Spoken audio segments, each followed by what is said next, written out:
सम्मानीय हमारी आराध्य देवी भारत माता, और यहाँ नीचे सभी ऐसे लोग बैठे हैं जो मंचों की शोभा बढ़ाते हैं। ऐसे लोगों के सामने हमको आप सबके बीच में विषय रखने का अवसर मिल रहा है। सार्वजनिक कार्यक्रमों में प्रायः अपन सब दूर ही रहते हैं, लेकिन ये भारत माता की आरती की संकल्पना जो सौरभ जी के द्वारा थी, इसके लिए मैं यहाँ पर आया और इनने बोलने के लिए बताया।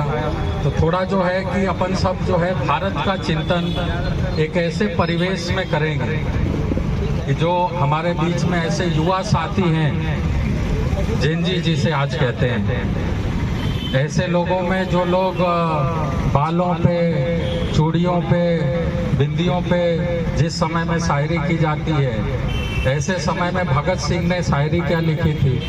उन्होंने लिखा कि इस कदर वाकिफ है मेरे जज्बात मेरे ख्यालों से कि इश्क लिखना भी चाहता हूँ तो इंकलाब लिख जाता है। हम उस परंपरा के लोग हैं जो मातृशक्ति यहाँ पर बैठी हुई है। हम जो है पद्मावती, रानी लक्ष्मीबाई, जिन्होंने अंग्रेजों ने कहा कि तुम यहाँ से महल से निकल करके जाओगी, महल में हो तो रानी हो, बाहर जाओगी तो कष्टों का सामना कैसे करोगी? उस अंग्रेज अधिकारी को उन्होंने कहा था कि यह भारत है और यहाँ वही बड़ा होता है जो सबको छोड़ करके खड़ा होता है। यह भारत के अंदर जो है ऐसे वीर योद्धा जवान, इस मातृभूमि ने कभी भी हम किसी के गुलाम नहीं रहे, क्योंकि गुलाम वो होता है जो गुलामी स्वीकार कर लेता है। लेकिन अगर हम गुलाम थे तो महाराणा प्रताप, छत्रपति शिवाजी महाराज, ऐसे हजारों योद्धाओं की श्रृंखला इस देश में कैसे थी? अगर हम अंग्रेजों के गुलाम थे तो भगत सिंह, चंद्रशेखर आजाद, सुभाष चंद्र बोस, ऐसे लोगों की सतत श्रृंखला हमारे देश के अंदर है। हम जो है जब पूरे भारत का परिवेश देखेंगे, इस पूरी दुनिया का नेतृत्व करने वाला अगर कोई समाज है तो वह हिंदू है, वो हिंदुस्तान है। यहाँ का रहने वाला, इस पीढ़ी में पलने वाला, इस परंपरा में जन्म लेने वाला व्यक्ति ये दुनिया को हर प्रकार से मार्गदर्शित कर सकता है। लेकिन कुछ कारण ऐसे रहे कि हमारे 1000 सालों तक मुगलों ने हम पर शासन किया। उसके बाद अंग्रेज इस देश के अंदर आए और मुगलों ने जब ऐसा लगता था कि सब कुछ इस देश से समाप्त हो गया है, सब कुछ जो है वो खत्म हो गया है, राजा समाप्त हो गए, क्षत्रिय समाप्त हो गए, सैनिक समाप्त हो गए, हमारी परंपराएं समाप्त हो गई, हमारे मंदिरों को तोड़ दिया गया। लेकिन उस समय में जब अंग्रेज आ गए, उन्हें लग रहा था कि हमने राजा को समाप्त कर दिया, इस देश पर हम शासन कर लेंगे। उस समय में जब 1857 से 1947 का जब भारत का इतिहास आप देखेंगे तो ऐसा लगेगा कि ये जो हमारे क्रांतिकारी थे, ये केवल क्रांतिकारी नहीं थे, ये कोई आर्कियोलॉजी के जानकार थे। इनको लग रहा था कि कुछ तो है जो जिंदा है और सांसें ले रही है। वो लड़ते रहे, मरते रहे, खोदते रहे और 15 अगस्त 1947 को हमारे सामने एक प्रतिमा ला करके प्रस्तुत की स्वतंत्रता के रूप में, भारत माता के रूप में। लेकिन अगर हम इस परिवेश में देखेंगे तो हमें ये भारत माता कुछ ऐसी दिखाई देगी, छत विछत जीर्ण शीर्ण किंतु जिंदा। इसलिए हम सबकी कल्पना होनी चाहिए कि हम कैसे अपनी भारत माता का श्रृंगार कर दें, कैसे हम अपनी भारत माता के आंसू पोंछ दें और इस दुनिया के अंदर कहीं भी किसी देश में अपने देश के प्रति, अपनी मातृभूमि के प्रति मातृत्व भाव की, माँ की कल्पना ये नहीं है। सुभाष चंद्र बोस ने कहा था कि मिट्टी, जंगल, नदी, पहाड़ और पत्थरों से देश नहीं बनता, हजारों लाखों लोगों के पैदा होने और मर जाने से देश नहीं बनता। देश बनता है वीरों के शौर्य से, वीरांगनाओं के सतीत्व से और शहीदों के रक्त से। हम उस देश के रहने वाले लोग हैं, इसलिए इस मातृभूमि के लिए कुछ अतिरिक्त अगर हमको कुछ करना है तो क्या करना चाहिए? तो उसके लिए इस भाव को नई पीढ़ी में लेकर के जाना, उसकी एक संकल्पना भारत माता आरती के रूप में जहां पर हम उपस्थित हैं। और इस आरती के माध्यम से कुछ बातें जो समाज की हर एक पीढ़ी तक जानी चाहिए, उसको 5 बातें हैं जो मैं आपके सामने बताऊंगा। इन बातों को प्रत्येक व्यक्ति को अपने जीवन में लागू करना। उसमें से पहली बात है नागरिक शिष्टाचार। ये व्यक्तिगत रूप से हमको सबको स्वयं के ऊपर लागू करना चाहिए। नागरिक शिष्टाचार में क्या है, तो एक पहला काम होता है समय पालन। आजकल क्या है, स्कूल में कॉलेज में बच्चों को सबको हम कराते हैं, लेकिन हम कल्पना करें हम समय पालन करते हैं क्या? मैं बार बार कहता हूं कि कोई आयोजन, भंडारा, सुंदरकांड, आरती ये हो रही है तो लोग ऐसा लिखते हैं कि 5 बजे से सुंदरकांड है और 8 बजे से भंडारा होगा। तो लोग कितने बजे जाएंगे? आप बताइए कितने बजे जाएंगे? 5 बजे से सुंदरकांड है और 8 बजे से भंडारा होगा। कब जाएंगे आप? तो शुरू कराने वाला भी होशियार होता है, वो 8 बजे ही शुरू कराता है, उसे पता है कि लोग 8 बजे ही आएंगे। इसलिए समय पालन का स्वभाव सरकारी कार्यक्रम में लड्डू और मोबाइल पे ध्यान रहता है, सबका कब लड्डू बचेगा या रील देखेंगे। तो ये इसमें क्या विषय रखा जा रहा है, क्या देश के लिए, धर्म के लिए, संस्कृति के लिए क्या बातें हैं, ये हम सबको जानने की आवश्यकता है। इसलिए समय पालन। दूसरी बात है कि लेना नहीं और देना नहीं, ये लेन देन, ये हमको लगता है ये सरकार, शासन, प्रशासन ये करता है, इसकी शुरुआत ये हम लोग करते हैं। अगर कोई होगा तो क्षमा करिएगा, लेकिन पटवारी ने कोई काम कराया, वो नहीं मांगेगा तो भी 50 रुपए पकड़ा देते हैं, ये जैसे पंडित जी को लोग देते हैं। तो वैसे नहीं आप रख लो, बोलेगा नहीं, बोले नहीं रख लो। और जब तहसीलदार ज्यादा पैसे मांगता है तो बोलते भ्रष्टाचार हो रहा है, लोग मांग रहे हैं। लेकिन इसकी शुरुआत कौन करता है?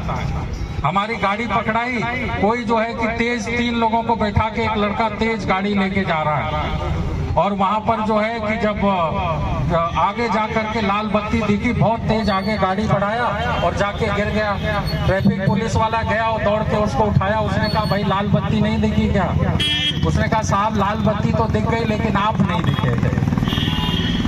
इसलिए ये समय पालन और संवैधानिक नियमों का पालन, जो संविधान ने नियम बनाए हैं उन नियमों का पालन करना, कि हम सीट बेल्ट लगाएंगे, ट्रैफिक नियमों का पालन करेंगे। ये असल में हमारे अंदर इसलिए आ गया कि हम असहयोग आंदोलन करते थे आजादी के समय। अंग्रेज जो भी नियम बनाएंगे वो नियम हमको तोड़ना है, तो ये हमारे जिन में आ गया।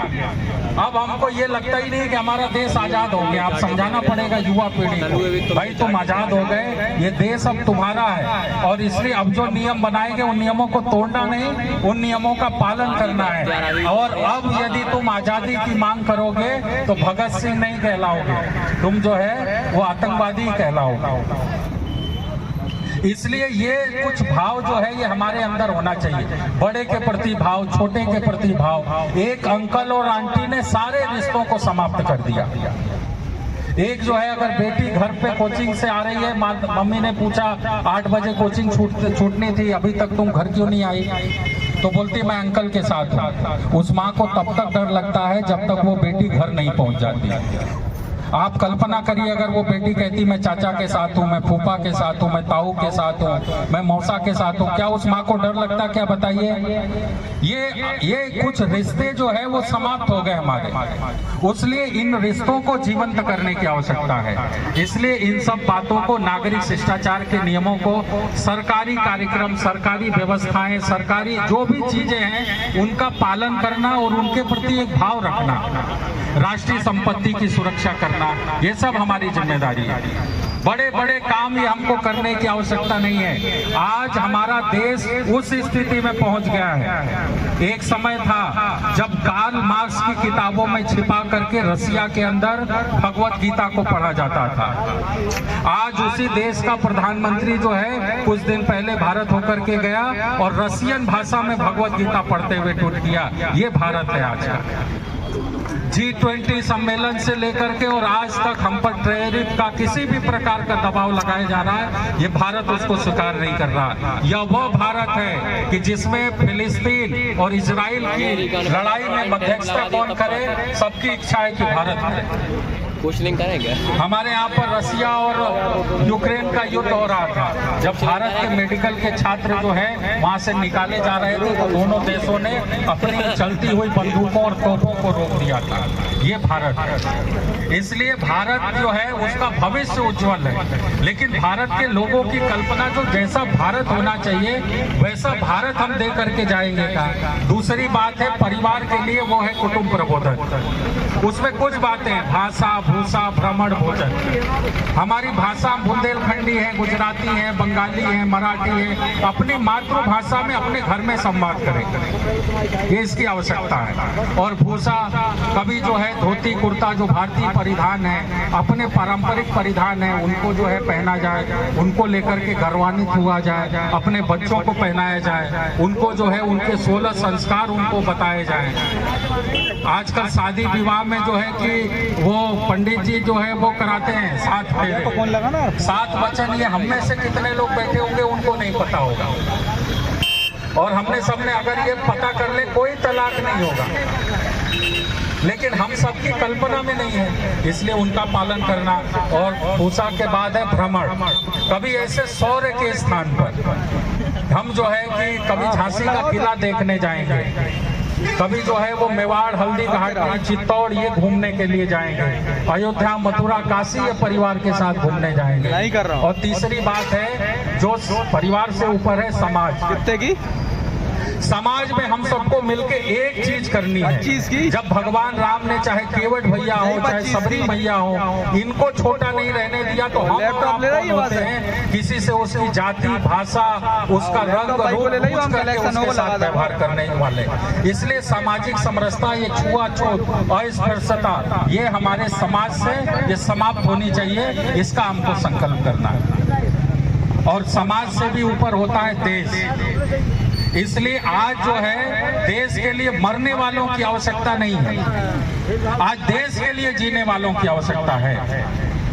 जब आवश्यकता थी इस मातृभूमि कभी बाज नहीं रही, जब जब आवश्यकता पड़ी तब तब इसने राणा प्रताप हो, शिवाजी हो, हजारों लोगों को पैदा किया। लेकिन आज ये आवश्यकता है देश के लिए जीने वालों। देश के लिए जीने के लिए क्या करना है, तो कुछ मैं बता रहा हूँ, छोटी छोटी बातें अपने जीवन में लागू करिए।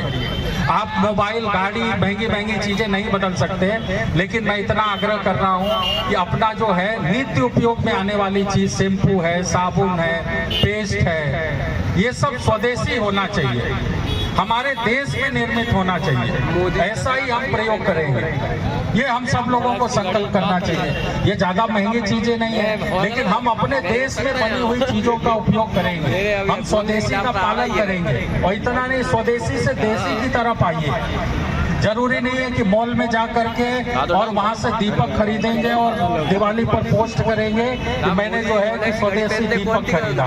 हम उस ठेले पर बिना बार्गेनिंग के उस बिटिया से दीपक खरीद लेंगे जो मेहनत करके बना करके लाई।